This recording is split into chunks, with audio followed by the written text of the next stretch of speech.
Okay, looks like we're live. Sorry about the delay, everyone. We were dealing with some difficulties behind us, but I think we're good. Are you there, Midnight? I am here, Craig. I am ready to rumble. Okay. All right, let's do this. So, unless you're living under a rock, certainly if you live on Twitter at all and you hang out in Catholic circles, you would have heard about the absolute insanity that the Catholic, well, let's say the traditional Catholic world went into after a recent interview that uh, Trent Horn had with a Protestant. Which I don't know.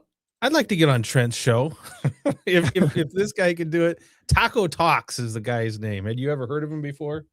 No, that's the first time for me. It seems that he's more of a TikTok person, and I don't really have a TikTok account, so I'm a bit behind in that crowd.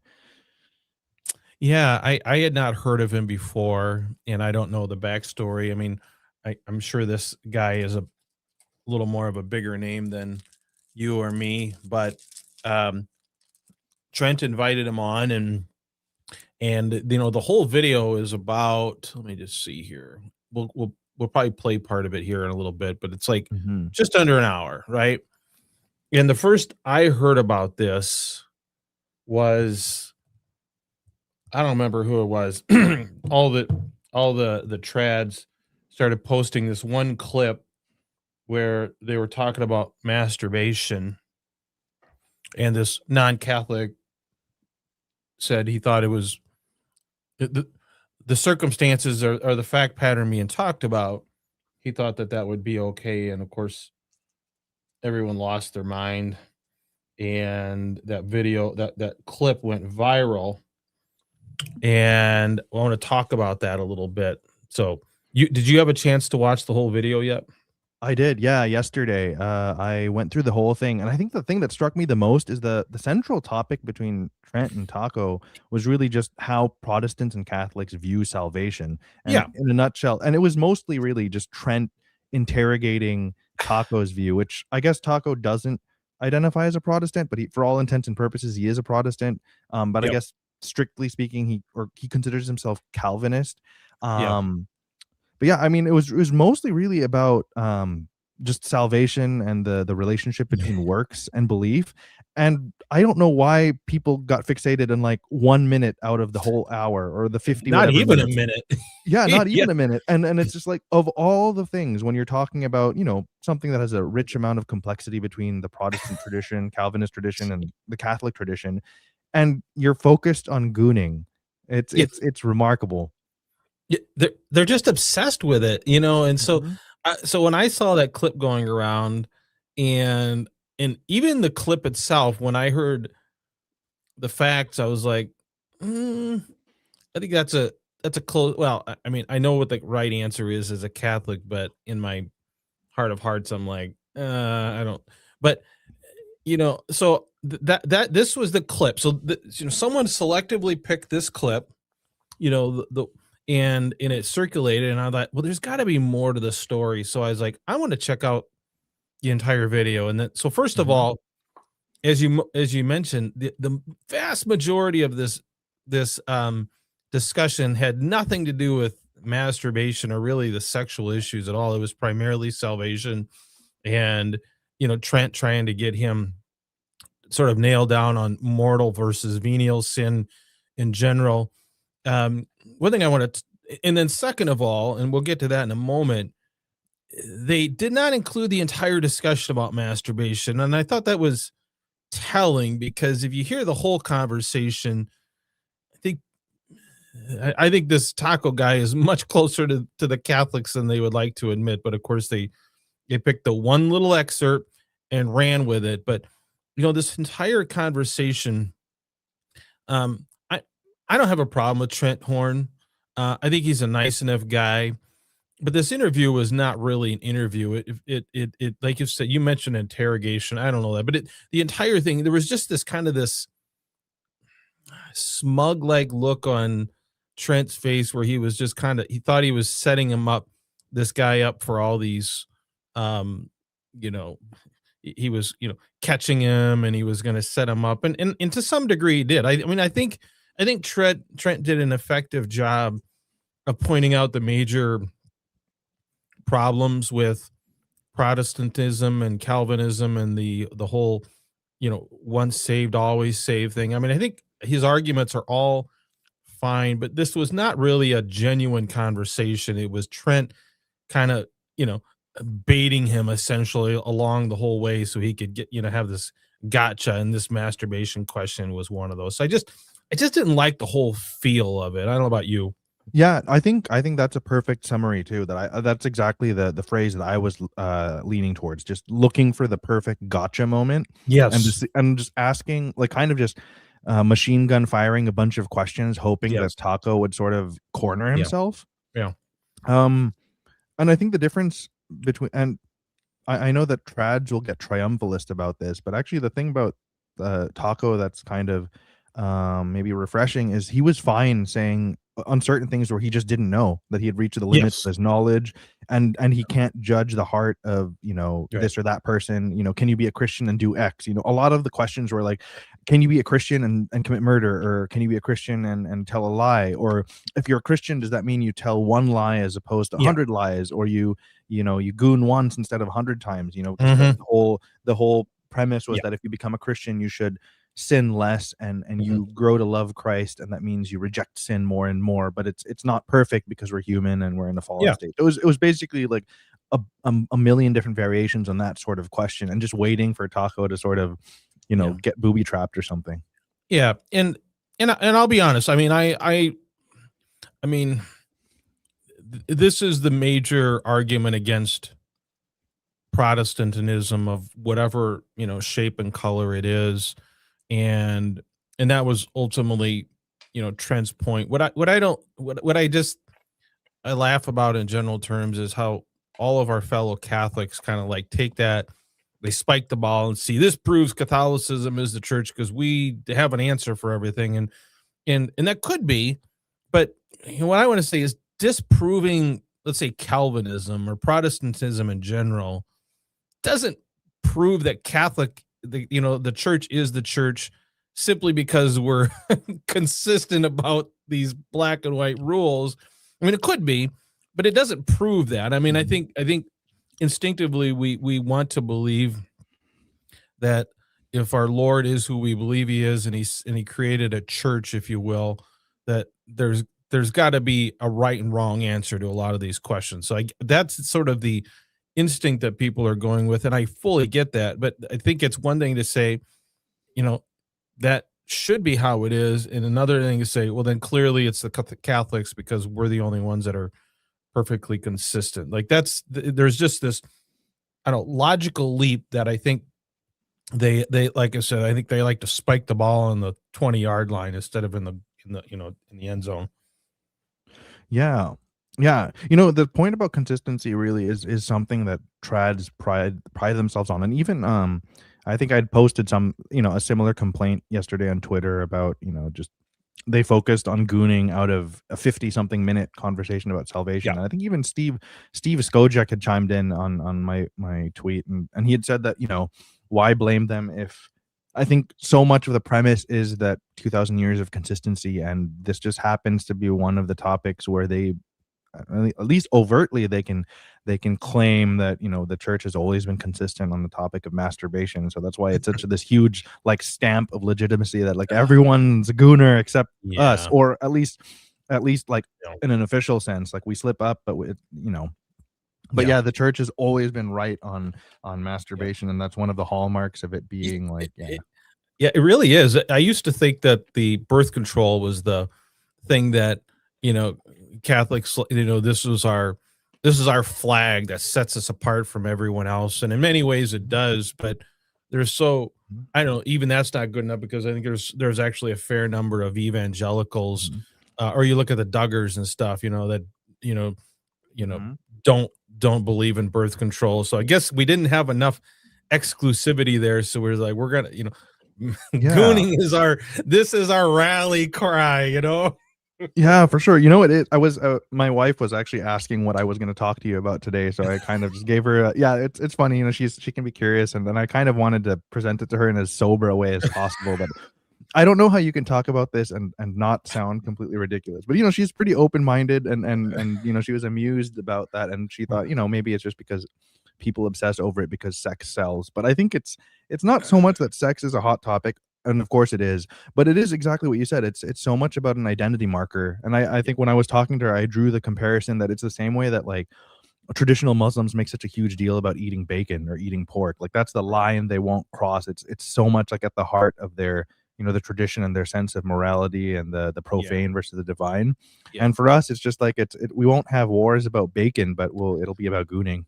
Yeah, it just they just it, watching the trads, every conversation. I mean, it is this absolute ad hominem. Like, oh, if you have even the slightest open door to masturbation or goon, you are a gooner. You're a gooner, Mhm. and therefore everything you believe is dismissible. Like it's just holy cow. And I think what is even funnier is how just like shocked they are that a non-Catholic would not agree with them on masturbation. I'm like, guys, this is a very uniquely Catholic thing. And if these guys would watch the entire clip, Trent used masturbation as an example because it doesn't have super clear scriptural support for it. Like he was Mhm. using this as an example of something that's not really defined in scripture, right? And so Yeah. why would we expect, you know, Protestants that rely on scripture to, you know, still still be following the rule on gooning? I mean, I Mhm. mean, you could disagree with them, but this strange audacity, indignation that Mhm. anyone could possibly disagree with us on that is just I just I don't think they have any situational awareness. I think you're spot on. And I think it kind of relates to another thing, you know, like the idea of it's packaged in a whole bunch of stuff. Like you said, like all the ad hominems pertaining to the topic, or like, you know, if you're a gooner or you're a heretic probably because you hate chastity, you know, those that kind of rhetoric. Or another one that I've heard both from Father Ripperger and some other like more traditional priests, like really hardliner priest, is the idea that if you know if you're the father in the family, you're supposed to be the head of the household. But if you're, you know, they won't use this language, but for all intents and purposes, you know, if you're gooning or you're looking at stuff on the internet, then your whole family suffers. Oh, yeah. But they put it more in like spiritual warfare language, like, oh, Yeah. your family is gonna be like susceptible to demonic obsession or oppression or something like that. You know, they always tie that stuff. No, I mean, if I'm gonna throw them a bone, I can, you know, I can see an argument that could be made that if, you know, if the father or the head of the household is relying on unhealthy coping mechanisms rather than addressing Yeah. the problems in his marriage, Yeah. yeah, sure. But to put it in this like, you know, this sort of like, oh, now your family is like cursed and you're going to be demonically oppressed because, you know, he's a gooner, and it just affects your ability to see objective reality. I don't know. It gets really like entangled in a lot of this like overblown fanatical stuff. That's the problem. That's the problem is it's not so much that, you know, gooning is whether gooning is right or wrong or wrong in all situations. I think that's a worthy conversation that people have, but it just seems like uh the amount of like energy and enthusiasm they have for it is just so disproportionate to the nature of the issue or the problem. So I don't know. It's just so hard to have a just a rational conversation, even if you disagree about this, because I just I just don't see any of them capable. I mean, you know, Trent for his part, didn't like, you know, pull out his hair and stuff, but you could see it in his face. I mean, he's kind of got that cold, stoic, oh, really, Hmm. but Yeah. in his heart, he was like, oh my gosh, I got him, kind of thing. Yeah. Yeah, for sure. Yeah, no, among the online figures, I think Trent at least presents as more even keeled than most. Yeah. But you're right, he still has a bit of that. you know, that sort of self-assuredness that Yeah. borders and being smug. I think he's still, Correct. you know, very nice and Yeah. courteous compared to many. I think Yeah. there's a lot of other figures that can be a lot more just like in your face and smug. But yeah, you're Yeah. right. There still is that like, you know, you can't, I think when you're part of the apologetics industrial complex, you Yeah. just have a little bit of that like that you can't escape it. There's just a little bit of Yeah. that smugness and that Yeah. self-assuredness, you know. Yes. Yes. Okay. So we've kind of set the stage. So let's here's what I want to start. So Cameron Riker, he's I guess I would call him a professional Catholic apologist. His livelihood is selling Catholic content. And I don't mean that to demean him or anything, but I'm just stating fact, okay? And he is very, very active on Twitter and is very focused on the lust issues. We'll probably talk about lust here in a little bit. So anyway, he had a reaction video to this clip, and so I want to set the stage, but I want to play the beginning of a clip that he had, which again includes just a select section of this conversation between Trent and Taco, and then I want to I want to listen to the entire discussion. Okay, so should we? Mhm. Let's start with Cameron's. Okay, all Let's right. do it. Let's and if anyone that is listening, if you let us know in the comments one way or another whether you can hear the audio when it's coming. I hope you can. I think it is, but I want to make sure that it's coming through. I'm gonna okay. So give me a second here. Okay. So I'm gonna play it, and if you guys either can hear it, let me know, or you can't hear it, let me know. Recently, Trent Horn had a Protestant apologist named Taco Talks on his show. And, well, this happened, and this has been going super viral. I'm going to play this clip for you, and then I'm going to explain what's going on. Oh, how about a husband who, or a soldier, travels a lot away from their wife for a very long time? They engage in acts of masturbation thinking about their spouse. I think that would be morally acceptable for God. Yeah. Okay. So they can engage in acts of masturbation as long as they're thinking about their spouse. Yeah, I think that them doing that would still be, in a weird way, them having sex with each other. Just Okay, so that got weird.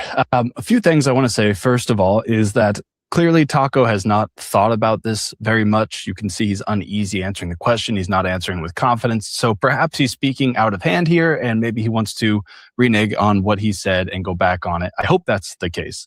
The second thing is we need to make sure that we're praying for this Taco guy. He is, dare I say, belligerently anti most of the traditional Christian beliefs. He goes after Lutherans, Eastern Orthodox, Catholics. He thinks that baptismal regeneration is a work.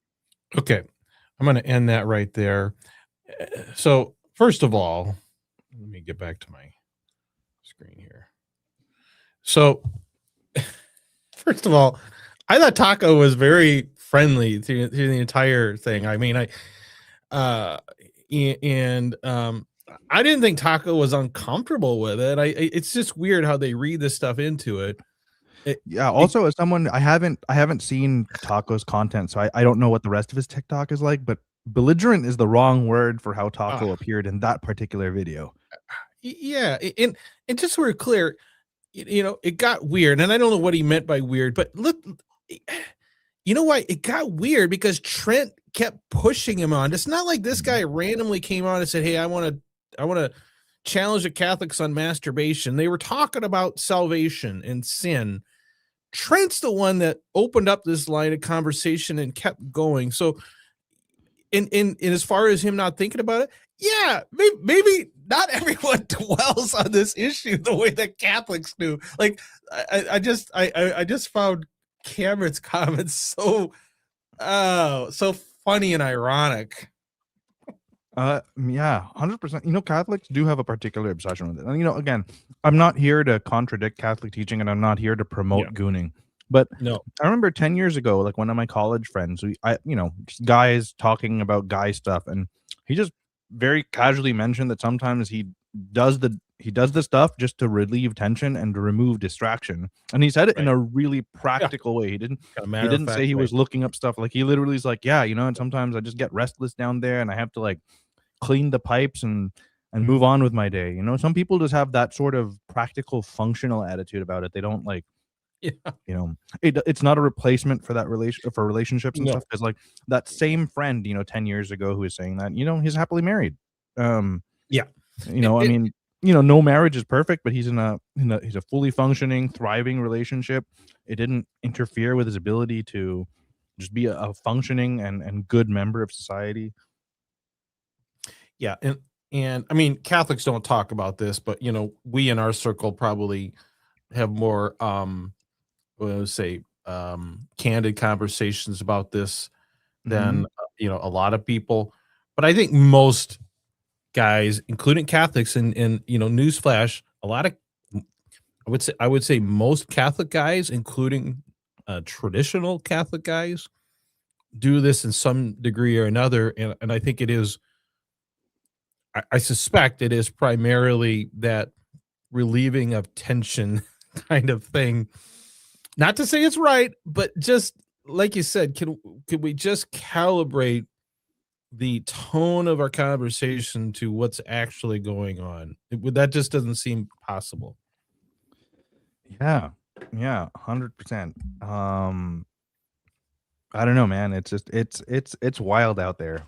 But yeah, on the super, like, this is a little bit hopefully not too self-congratulatory of our group here, but I was just curious about how the UCM group was doing. So I checked the Discord stats, and yeah, I think we are 67 followers strong. I guess all the Zoomers with their 6'7" memes will be pretty happy about that. But yeah, 67. I like to think of us, we're like, we're the rejects of Reddit. We've been inquisitioned out, and we just need a space to have open and honest conversations. Oh yeah, yep, for sure. I mean, the dialogue has just been refreshing and amazing. But so first of all, so that was Cameron played, and I didn't actually go on to watch the rest of Cameron's comments, but I think I kind of know how that went. But he again, they used that little excerpt, which again I want to emphasize, this was Trent walking him down this road, and this guy did his best, I believe, sincerely, to answer these questions. Okay. And the clip did not include the entire conversation, and we're going to do that. Not the entire conversation, but this part of the discussion about masturbation, because I think it's really telling how they limited this clip to that particular discussion without talking about what came before. So should we see the rest of it right now? Sure. Okay. We can yeah, let's see the whole thing. Let's see what's going on. Okay. So this is where the masturbation conversation really started. So let me get us going here. Or that IVF would be a form of that. Let me give you another example, and this is a real one. I'm going to use my words carefully here because, once again, I don't want the algorithm to punish me. But this is a real one, and I have seen Protestants. I know you don't identify as a Protestant, but I have seen Protestants defend this. Guy says, "Look, I'm a young man. I'm unmarried. I get sexually frustrated. I know lust is a sin, but I engage in acts of self-stimulation without thinking thoughts of lust. I just do that to release tension." Okay. And so I do that just to help myself, just physical stimulation. Would that be sinful? Would that be wrong?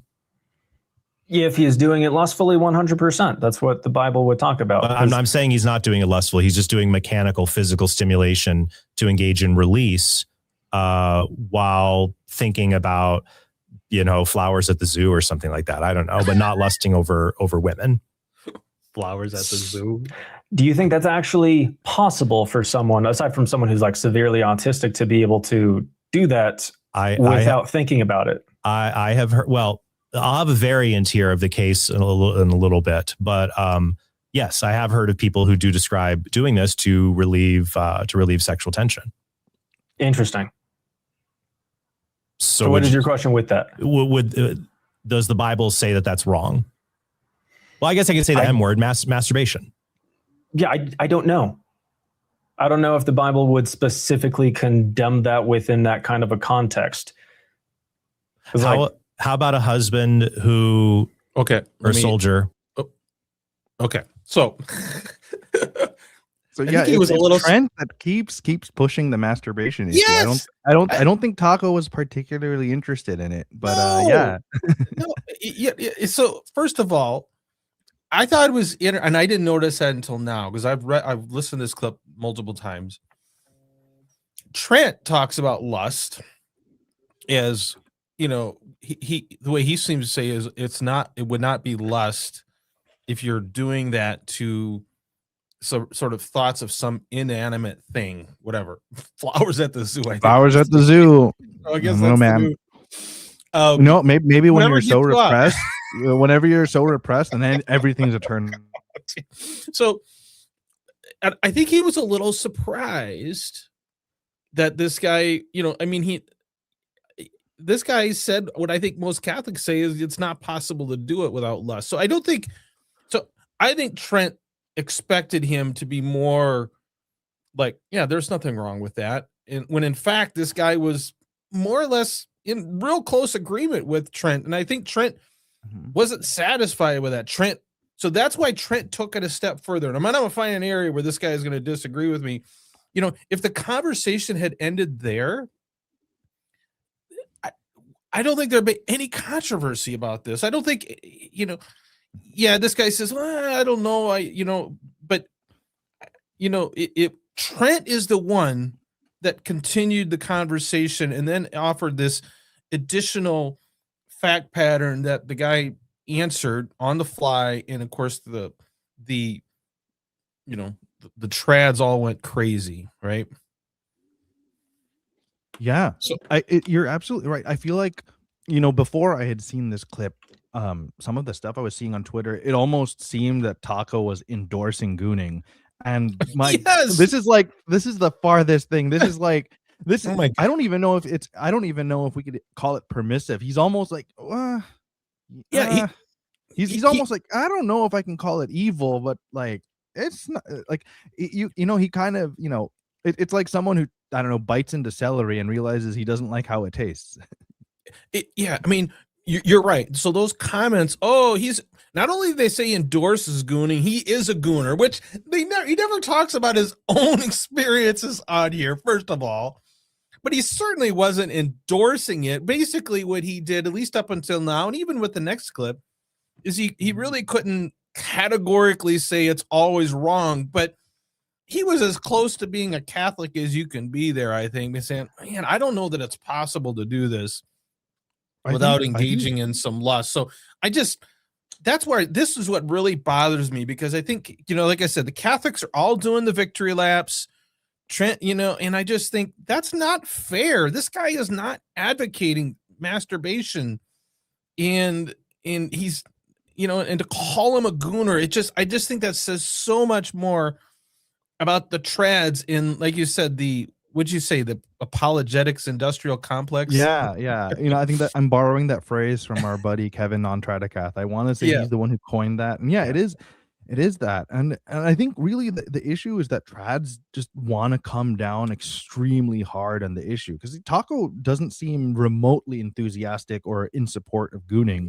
No. But I think trads really want you to just be like foaming at the mouth because you're so infuriated by how terrible gooning is. They want you to just bring your pitchforks out and hunt down the gooners. Yeah, I just think for someone that is not Catholic and doesn't have 2352, doesn't have Aquinas telling you that gooning is worse than sleeping with a prostitute or whatever. You don't have any of that. I was going to say baggage, but you don't have any of that foundation around you. Mm-hmm. I thought his just hearing this would be super reasonable from his worldview as a scripture-based Christian, right? And so that's why I just thought it was so weird how this part of the conversation got left out. And I think if you're not just like foaming at the mouth and you're not filled with rage at the thought of masturbation, I guess you're so belligerent against the tradition, you know? oh my gosh, yeah, again. So let's watch the rest of this clip. But like you said, Cameron was, oh, he's so belligerent and he's uncomfortable. I don't think he was uncomfortable. And maybe he thought it was. I mean, I'm a little surprised he didn't say, these are kind of some weird questions, but he just kind of, I don't know. I thought he pretty stoically just answered the questions as matter of factly as he can. So let's get on to the soldier fact pattern here, and then we'll wrap. Okay. Travels a lot, away from their wife for a very long time. They engage in acts of masturbation, thinking about their spouse. I think that would be morally acceptable for God. Yeah. Okay. So they can engage in acts of masturbation as long as they're thinking about their spouse. Yeah, I think that them doing that would still be, in a weird way, them having sex with each other, just not actually with each other. Okay. If that makes sense. No, because I would say that the sexual act is not ordered towards that, but my morality is not garnered from just a strict interpretation of sola scriptura. So I guess to wrap it all up, we've been going for a while here. Would you agree then, to be a Christian, there are some essential Okay. So that was literally the end of that was the entirety of that discussion. Okay. That's what got the internet crazy. And I'm really embarrassed for Catholics and a little bit for Trent, but certainly all of the Catholics that took that one little clip, like Riker. I don't know if he watched the whole video or not. But I just think it says so much more about them than it does this taco guy. That's my strong feeling about it. I feel the same way too. It's I wish that they could, it's not like we're out here defending gooning as the best thing since sliced bread, but we realize that like there are just like white bread or wheat bread. Yeah, it's exactly sourdough bread. But yeah, but it's like, I think for people that are not burdened by the legalism of like, the Catechism of the Catholic Church and 2352 and all of that stuff, and much less like trad culture, I think they just sort of make these practical calculations of like, it's not worth living in this kind of physical tension. Let me just get it over with, move on with my day, and do other things. And I think because I think for Trent, it's so much a part of to put it again in the context of the larger conversation. I think that so much of all of those that like machine gun of questions against Taco is really trying to get him to sort of comprehend, the Catholic point of view of like, mortal sin, and all of these things are part of the calculus of your salvation. And if you're gooning if you're deployed to Afghanistan and you're gooning, even if it is to the thought or to the pictures of your own spouse whom you're married, that's kind of enough to sort of exclude you from salvation. That's really what it boils down to. Yeah. And that ties into the larger thing of what is salvation, and the relationship of correct belief versus correct action. And for Trent and for the trads, one instance of gooning is sufficient to compromise your eternal salvation. Yeah, I mean, Trent, I thought Trent very effectively walked, this. I mean, these folks have a real problem with this once saved, always saved thing, and the whole no true Scotsman problem, that if you commit a serious sin, it means you weren't actually saved. I mean, I thought Trent did a very effective job of that when he was talking about like obviously terrible things, whether it was adultery or murder and stuff like that. Like, I mean, I think that is a real problem for these folks. And if he'd had left it at that, I think he could have. I don't like the idea that there's losers and winners of these things, because I would like to think that we're actually all honestly trying to find the truth and share the truth. But there is a very much a winner attitude here. But Mhm. if he'd have left it at that, I think he could have, let's say, done his victory lap. But then when he went off onto this, and he didn't even get him to bite on the first discussion of masturbation, then he had to pull out this extreme situation. I just think that undid, if the goal of this conversation, which I would think he would say the goal of this was to persuade non-Catholics or people that thought like Taco to see Catholicism, if he'd have left it at, oh, so even once you're saved, you can commit murder and still be saved, I think fine, great. But then he just completely unraveled all that and surrendered any gains, if you want to call it that, he had made by this stupid example. Like, it makes Catholics look unserious. It really does, by him being the one bringing it up. Like, if Taco had brought it up and Trent stood his ground, fine. Trent's the one that caused this. Trent's the one that started the conversation and continued the conversation until he found an extreme enough example where Taco had to be like, yeah, I don't think there's gonna be anything wrong with that. And then like, oh, touchdown, we win, kind of thing. It's just so ridiculous. The only people that think this was a victory are Trent and people that think exactly like him. No one else would have taken this, seen this as a victory for the Catholics. In my feeling, I don't know. I agree. I agree. This was very much like this is a sort of victory that really appeals only to kind of a very certain particular echo chamber. I'm sure that if this were broadcast a broader Christian audience, and then if it were broadcast especially to a secular audience, it would just make Catholics look really loony. Oh, yeah. And again, it's not to justify or promote gooning, but it's more to highlight the disproportionate obsession with gooning as a problem. Because I think it's better to, I would say, like, I think the idea of gooning, or like the gooning itself, it's closer to immaturity than it is to malice, or it's closer to like a weakness because you can't address a certain problem within your relationship, or you can't address maybe issues of discipline when you're a single person. It's closer to that as opposed yeah. to like malice and something that really damages someone's well-being, damages someone's reputation, or takes their property, or hurts a relationship. I think it's much more akin to like stealing cookies out of the cookie jar before dinner. But the disproportionate obsession trads have would make you think that like there's no difference between being Hitler and being a one-time gooner. Yeah. No, it really is a problem. It really is a problem. And the reason I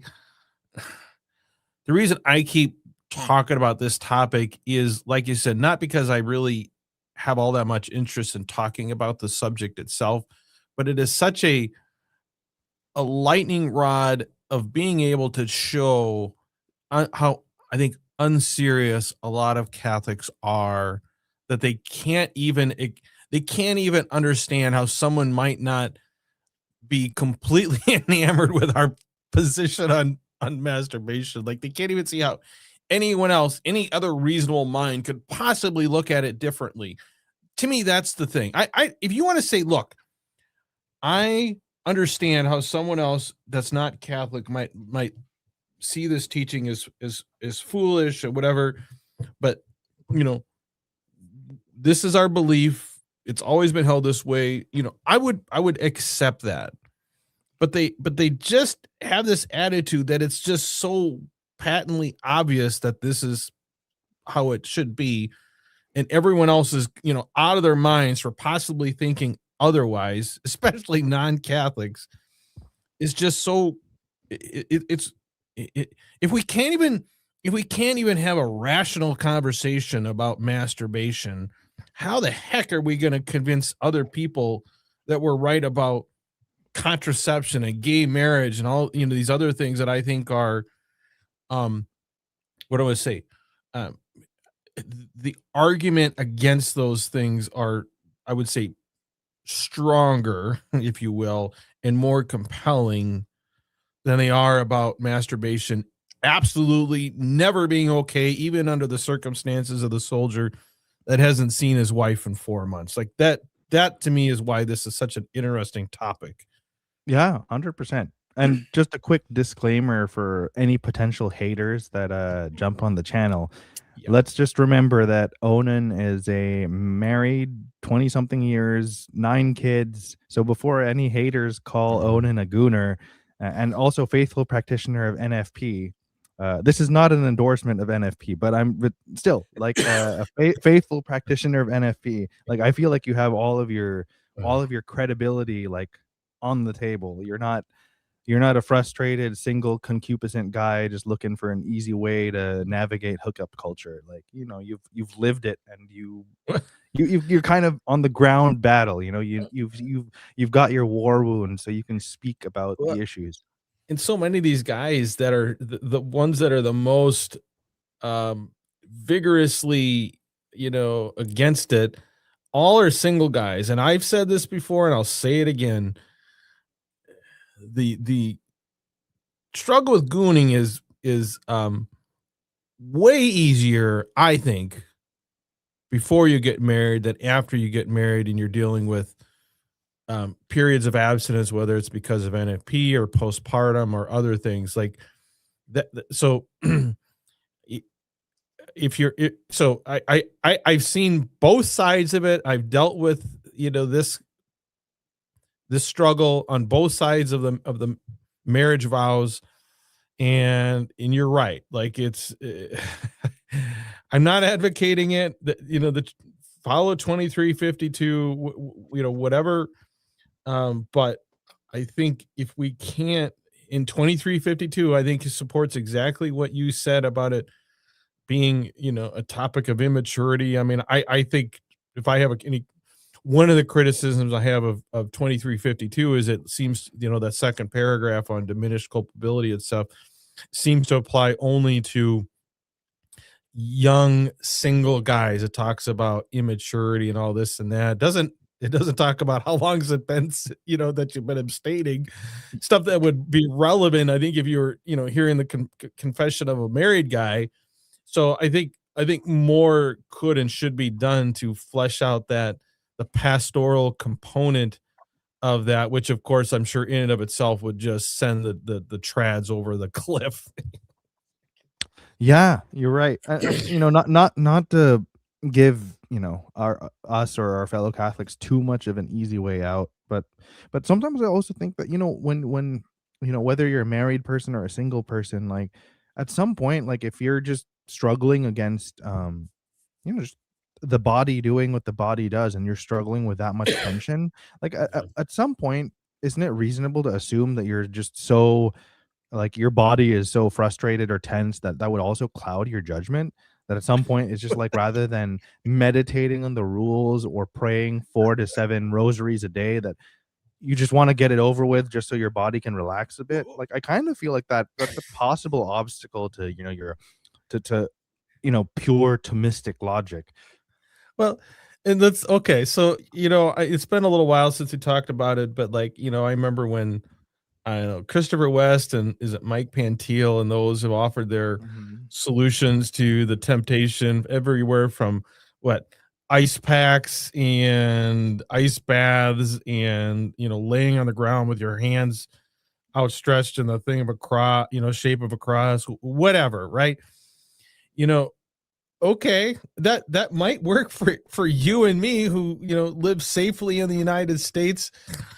I don't know if that works for a soldier out there in the, battle. And, for me, the sexual tension is a, an annoyance at best, and worse, if it's keeping me up at night, can't sleep, I'm tired the next day. I don't think I'd want to be sleepless the night before I'm going into battle, trying to, save my life and my buddies' lives and all that. Like, if we literally can't just say the soldier in that circumstance who hasn't been with his wife for 3 months is going to battle the next morning, that he's just supposed to resist the urge because oh my gosh, it's the worst thing in the world. Like, if we can't even acknowledge how that either isn't a sin at all or is a very minor sin, I just don't know how we can go into any conversation about the sexual matters and expect anyone to take us seriously. Yeah. Yeah, I don't know, man. It's really, they just can't. I think I do think that a lot of this stuff is wrapped up in fear, going back to the larger conversation with Trent and Taco. It really is the fear and trying to calculate the state of your soul. Yeah. But you know what? I'm gonna redirect it just slightly, just because I know that a few people in the Discord wanted to. There was some interest in another element of this conversation, which is the issue of lust, and how I think sometimes it's like our own understanding of lust can be murky sometimes. I feel like for trads, it's like anything that intentionally avoids procreation is automatically lust, or even just wanting sex with your wife, even if it's open to life, but wanting it for the sake of pleasure is already lust. And there's various depending on which moral manual you consult, it's like maybe it's a venial sin to invoke the marital debt because of you want, there's so much discomfort around pleasure and sex and sensuality. And it's like sometimes the idea of lust, or the word lust, covers such a wide spectrum, and we don't really have a clear definition of what lust is or can Yeah. be reasonably. Like, just Yeah. to put it briefly, I think the most sensible definition I encountered in a high school religion class was that lust is in pursuing sexual pleasure, you use someone as a disposable object, and you don't really have concern for their humanity, their well-being, their emotional state, their safety. You literally just, it's a transactional thing. It's just you're thinking only of your pleasure, and you don't really care what the other person gets out of it. You don't care if you compromise their health or their emotional well-being. And for me, that I think that kind of power dynamic, or that kind of disregard for human dignity, I think that really is at the heart of lust. I know it's not just the pursuit of pleasure. It really is something that, like, a course of action that puts someone at risk emotionally and physically, and you don't care about it. All you care is you get your satisfaction. Yeah. I mean, I think that the definition of lust, I think, is a very interesting, a very interesting topic. And I'm dropping the link for it in the Discord if JD wants to join in here. But you know, the I always thought of lust, so like Matthew is it I think it's Matthew 5:28 is where our Lord talks about lust. They were asking they try to, speaking of trying to set guys up for gotchas, the Pharisees were trying to do that to Jesus. And the woman had how many husbands, and they all died, and they were asking him which will be her husband in heaven. And I believe that was the context where he brought up this lust. It was either that, or I think that's the story. Something about, they were trying to set him up. It wasn't like they asked him, hey, teacher, what's the definition of lust? So he was using it as an example to show,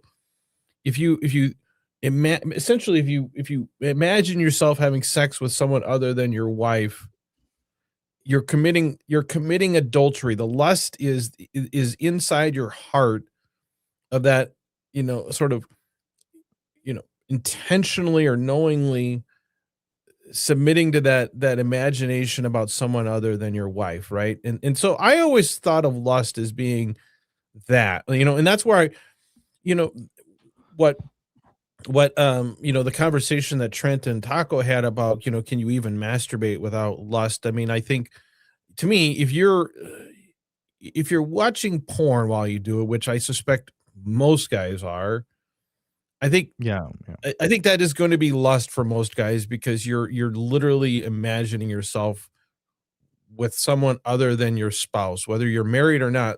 The people, unless it's your wife that's doing it, those are people, those are other people. So that, to me, the sin there is lust, and a lot of people will say, well, and I'll say, well, why is masturbation wrong? Well, it's lustful. Like, okay, well, lust is already a sin. Like, why does if it's always going to be lustful to do it, why do you need another category of sin? So that's why it never made sense to me Mhm. to use that lust argument. But to their in their defense, in the catechism and the church defines lust very broadly. I think it says lust is the disordered desire for or inordinate enjoyment of sexual pleasures, and that's like a very broad thing. Like, Yeah, because who gets to determine what's inordinate? And it looks like yeah, for the father Ripperker types, if you get goosebumps or you get a sense of anticipation, that's already too much. yeah. So that like I've never liked that definition in the catechism. Again, I'm not saying it's wrong, but the definition seems very different from what our Lord seems to be talking about in Scripture. Okay, so I see JD's in. Let's get Nice. JD involved. Hi, JD. How are you? Hey, can you hear me? We can Yep, hear you. loud You and are clear. live, so keep it clean, buddy. All right. Behave Hey, yourself there, buddy. What's that? I said behave yourself there, buddy. Yeah. Oh yeah, no worries. I just had to. It took me a minute to join because I had to find a good picture for my little avatar and figured I No would worries. celebrate the Patriots. We'll Yeah. try not to But, hold it against you. Hey, so I really just wanted to say something about I was a little bit behind, and I wanted to say, like, I think you guys should do, and Jonah too, perhaps, like, it would be really cool to see y'all do a deep dive on like what the roots of most of our rules and things around sex and sexuality really are, because it's even like the teleology thing seems like that came later to try to make sense of things. But when you go way back and way back, then you further back, it seems to be like it's about it's a lot of it is about control of women as property and all of that, and all the things that go on with that. And there seems to be all these other like tribal reasons and superstitious reasons and all that for so many of our rules about sex, and the reasons seem to start to morph over time to catch up or try to catch up with modern understandings, and because it always just seems like it always seems as though they'll say, oh, when people leave religion, it's always something with sex. I mean, there's so many reasons we could unpack that and go after that, but but there does seem to be a very intuitive, universal human thing where most human beings do seem to have a universal internal sense that you shouldn't harm somebody, you shouldn't kill somebody, you shouldn't rob somebody, you shouldn't cheat on your spouse, hate other people, hate yourself, etc. Right? But when it comes to matters around pleasure and the body, that's where things get really weird and convoluted and superstitious, and everybody has their own different rationales for their rules around that stuff. And it would be really cool to do like a really deep historical dive into where a lot of this stuff came from. Well, I think that would be a very, very interesting and probably difficult conversation, but let me offer a possible explanation that I think is fairly simple. Is this, and let's be honest here. The human sex drive, especially for men, is very powerful and can lead the strongest, most powerful of men to do a lot of really stupid things. If you just look at the Epstein stuff, right?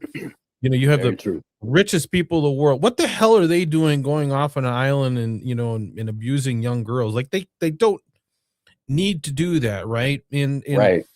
And so I think there are lots of people, you know, without restraint, without some sort of like sense of moral compass or whatever, will just lose themselves and ruin themselves over the sexual appetite, right?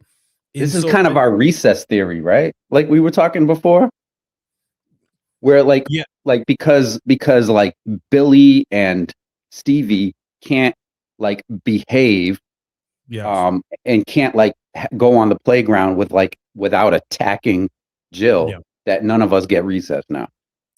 I really think there is something to that, and I think in a special way, and I'm not going to name names here, but some of them we've talked about earlier. A lot of these people that are the most um uh what's the word I'm looking for, militant about these rules came to Catholicism after having sowed their wild oats, right? And lived kind of lives of, I mean, most of these guys, including Taco. Now, Taco in some of the other videos talks about he was a very, you know, he had a real bad porn addiction, right? So Right.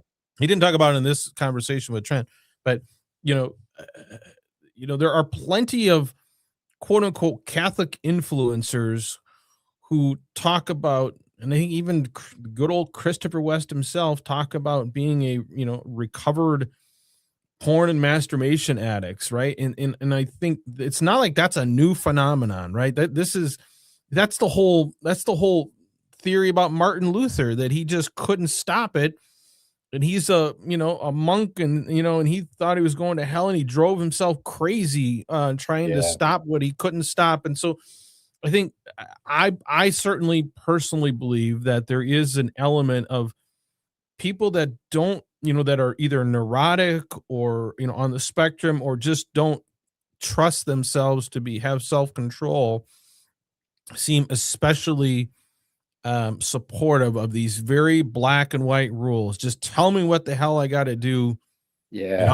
I'll do it. But we're going to Kind of apply it like, to everyone, because if it doesn't and it's apply to everyone, it doesn't apply to me, and then I'm at the mercy of my own kind of weak will. I really think there's something to that. yeah. You know, and it's kind of like that thing where if you have kind of gorged yourself on like way too much ice cream or something and you get sick, then just the thought of any dairy product might piss you off Yeah. because you just went overboard with the ice cream. Or It's why like, what's that? it's why, yeah, it's like why you know, a lot of recovering alcoholics have to be absolutely dry. They can't enjoy a Christmas cocktail, I was right? just thinking, I was just thinking about the as you were talking, I was thinking about that Ken Burns documentary on a docu-series on prohibition, and I never finished it, but I remember had begun watching it and learning that like um you know, hard liquor used to not really exist. Like Yeah. most alcoholic beverages were like really low alcohol content for the most Mhm. part. Like beer and, you know, even wine was like a lower alcohol content oftentimes than you'll Yeah. find today.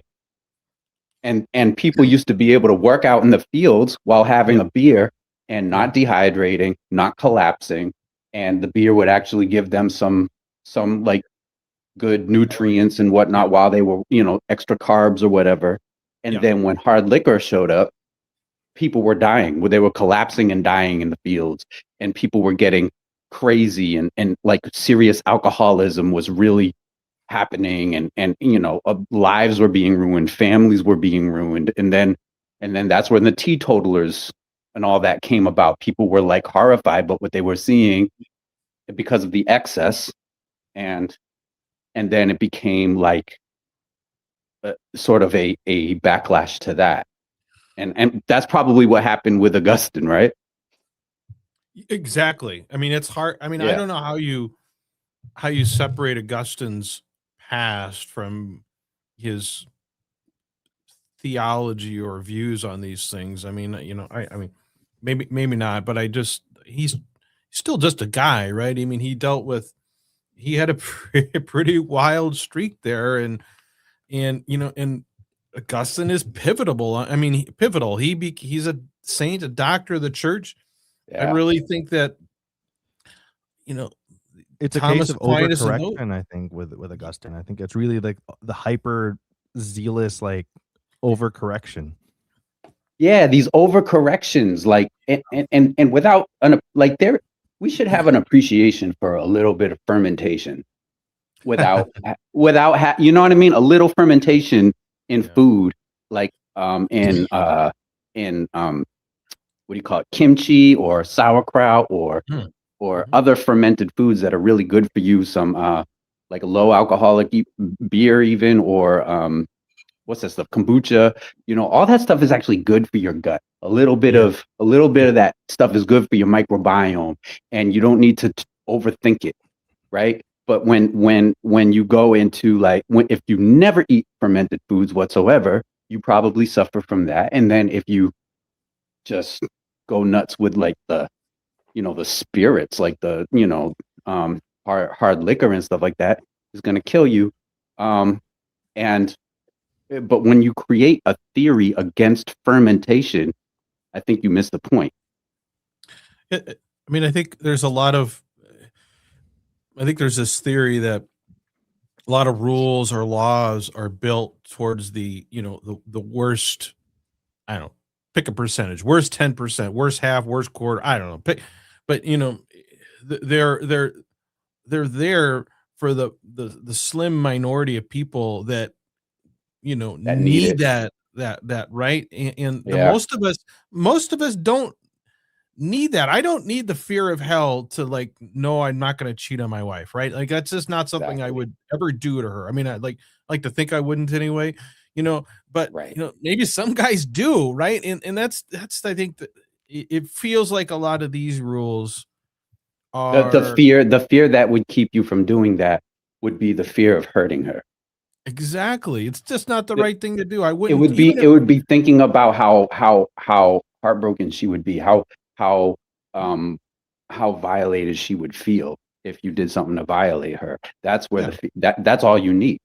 right. Yeah. And, Yeah, and I think 100%.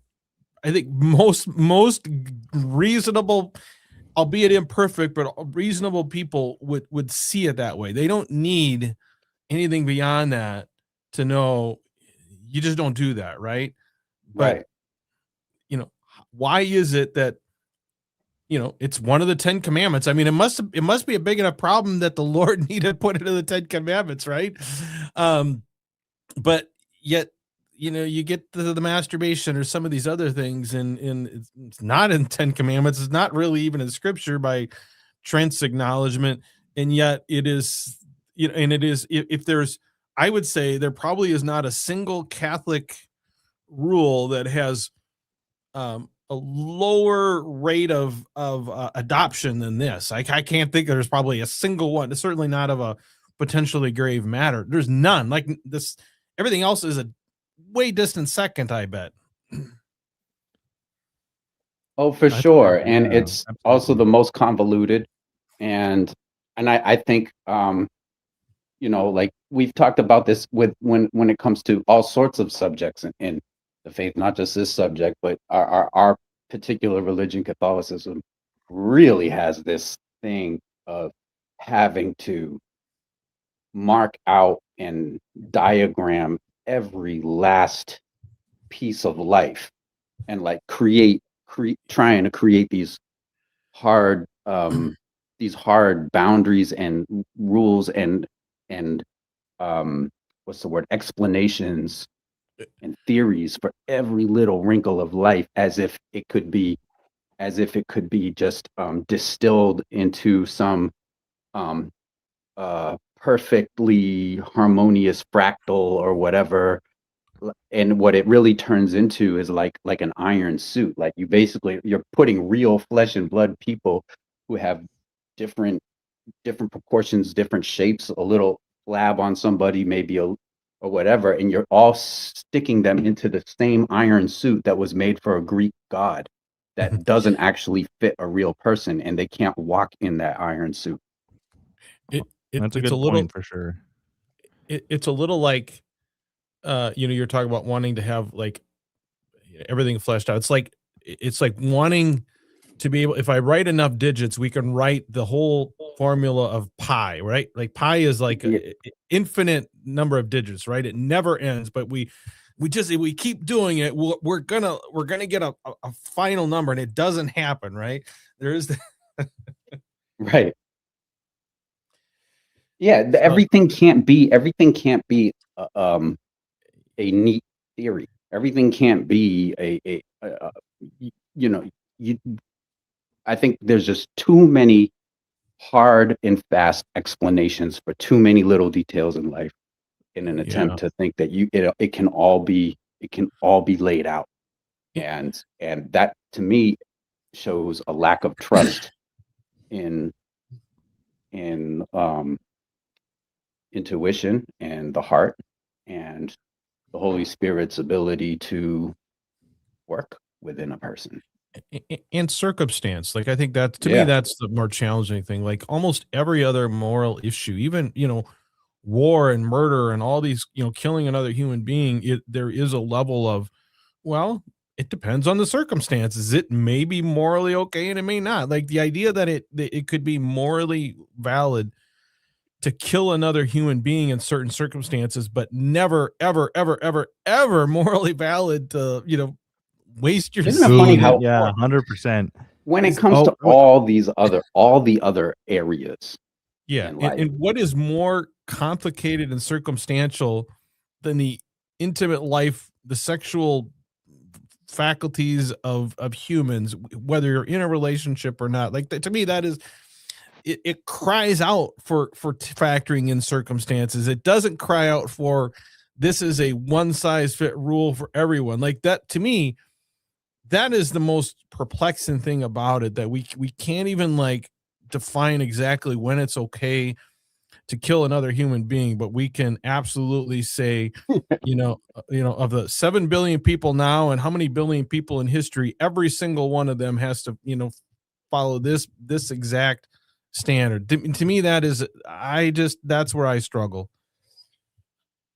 It's the least intuitive of all the areas of morality. Yeah. And so it requires the heaviest dose of taboo and shame and convoluted explanations. And I just Yep. feel like there should be a little bit of a red flag there. Yep. It seems like we ought to at least be able to have a discussion about things instead of just, like I said, everyone just going berserk. And that to me, that's just where I mean, I always think, of all of the potential Christian options out there, there is something special about Catholicism that has things that no one else does. And especially when it comes to the Eucharist and our duties to care for each other in just war, and even the general approach to marriage, and this, it's lifelong, and the need to be open to life and fruitful. I think all of that represents, in most circumstances, a genuinely needed and positive alternative to the world. But then it's just like we just can't help ourselves. We can't stop there. We got to get to the point of absurdity at some point, and this seems like one of those things where we do, and then we just unravel everything. We just give it all back. And just anecdotally, everybody's experience might be different, but like, you're absolutely right. I mean, everything you were saying also, I was trying to think, Orthodox probably too. All the things we love Yep. about Catholicism, we Yep. can also say we would love about Orthodoxy.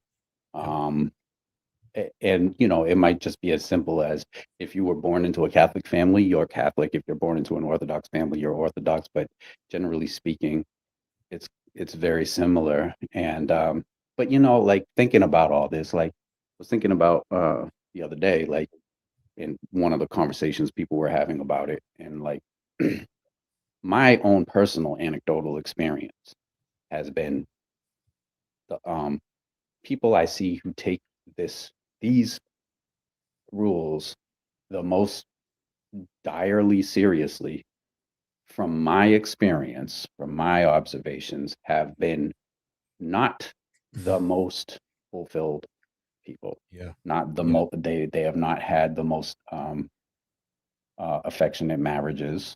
They Yeah. have not, they have not had and then like when I think of the most, like when I think of like the most wonderful affectionate marriages that I have Mhm. witnessed in my life, like grandparents, Mhm. I don't think they probably ever had a single conversation about these rules. I Yeah. don't think it ever crossed their mind. And I would see them, have a little argument or spat in the kitchen when I was a little kid about, because like, my grandfather was a chef, and my nana would be putting around, and maybe they would get upset at each other for a moment, and then 2 seconds later they would be like dancing in the kitchen, like singing Yeah. to each other and dancing in the kitchen. They had all these little lovey-dovey affectionate names for each other, and they were just so, and they never, this stuff would never cross their mind. They were not like that. But then my parents were like super super duper religious, Yeah.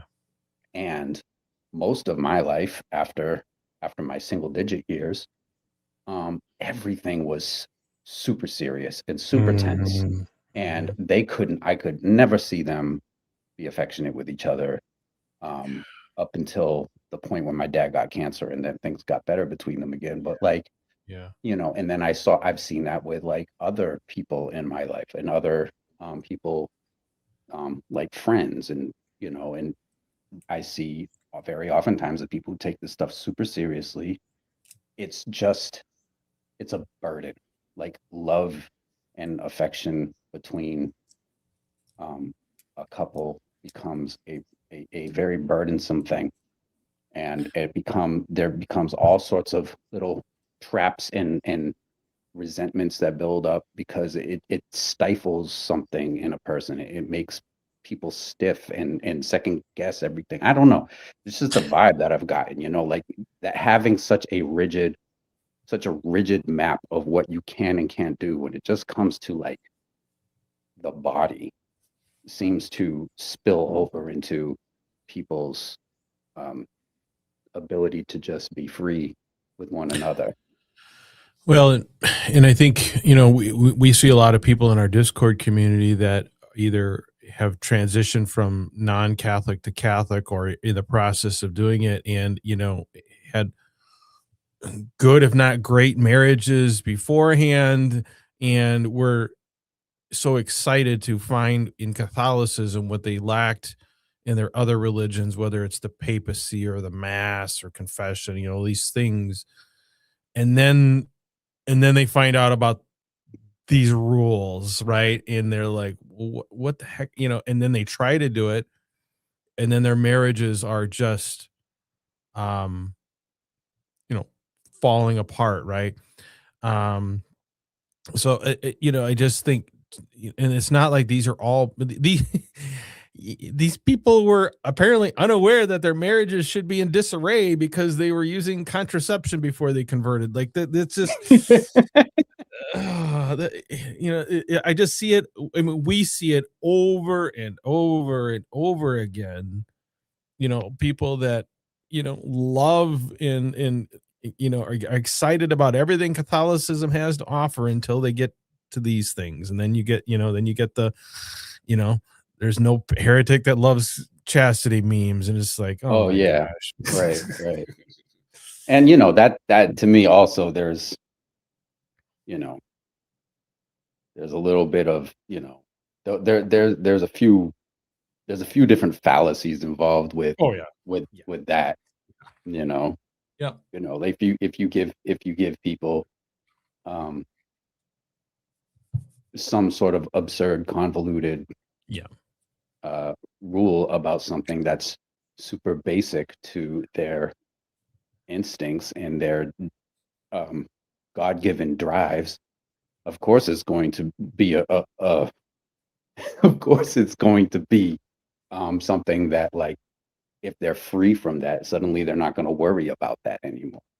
Yeah, it's like the taco guy, you know. Oh, we can obviously prove he's not a real Christian because he doesn't categorically, condemn Yeah, masturbation. Like he's not a chaste guy, and therefore it proves that he's a heretic. I mean, that's kind of the just the you know kindergarten level thinking and logic that I just see out there over and over again, and they should ignore it, but it's hard not. It's hard to do. like I was saying in the Discord, like it's kind of like it's like, imagine you have like a vegan village, right? And it's a really beautiful village with lovely people, and there's so much to love about it. They have every vegetable and fruit and nut under the sun. They're just great farmers and gardeners, and Mhm. and there's just an abundance of wonderful vegetable and vegetarian, natural, good food, and it's wonderful. But you go there because of how lovely a village it seems, and you move in, Mhm. and then you're told you can stay as long as you don't consume any animal products Yeah. whatsoever. Yeah. And then that's even like propolis spray for when you get sick, like Mhm. propolis spray made from, like, beeswax or whatever. No, you're like evil if you do that. Yeah. And so Yeah. um a person finally when a person says, you know what, um I don't know, like maybe maybe maybe I can't live in the village then, because Yeah.